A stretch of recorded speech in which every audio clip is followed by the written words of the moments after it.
In today's video, I'm going to teach you how to download Nextdoor app for PC. To start, open a web browser such as Microsoft Edge, Google Chrome, or Mozilla Firefox. You will see the familiar interface of your chosen browser with a search bar at the top. This is the gateway to the Nextdoor website. Using a web browser is a straightforward method to access Nextdoor, as there is no official standalone app for Windows or Mac OS. This step is crucial because it gives you immediate access to all the features of Nextdoor without needing to download anything. Once you have your browser open, you are ready to move on to the next step. Now go to the Nextdoor website. You can do this by typing in the address nextdoor.com into the search bar. As you press enter, the browser will load the Nextdoor homepage. Here you will find a clean design that welcomes you to connect with your neighbors. This step is important because it takes you directly to the platform where you can engage with your community. Once the page loads, you will see options to sign in or create an account. Next, sign in with your Nextdoor account or create a new one. If you already have an account, simply enter your email and password. If you are new to Nextdoor, click on the option to create a new account. You will be guided through a brief registration process which may include verifying your address.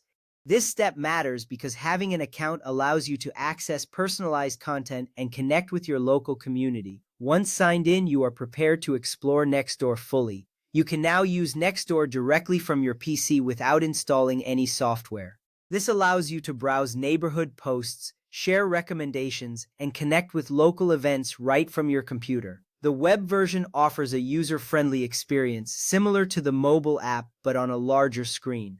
This means you can easily view images and read longer posts without straining your eyes. Now that you have access, you will find it easy to navigate through various sections of the website. With that ready, let's recap what we've done.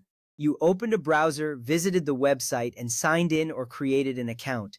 This method is not only simple but also efficient. You avoid the hassle of downloads and potential software issues. Remember, using Nextdoor in your browser is a secure way to stay connected with your community. If you prefer a different method, you can run the Android app using an Android emulator. However, the web browser method is highly recommended for its ease and efficiency. You can now engage with your neighbors, share local news, and stay updated on community happenings. This makes it a valuable tool for anyone wanting to connect locally. In conclusion, accessing Nextdoor through a web browser is straightforward and effective. You do not need to worry about installing extra software, making it a hassle-free experience. You can now enjoy all the benefits of Nextdoor from your PC. Thank you for watching and happy connecting.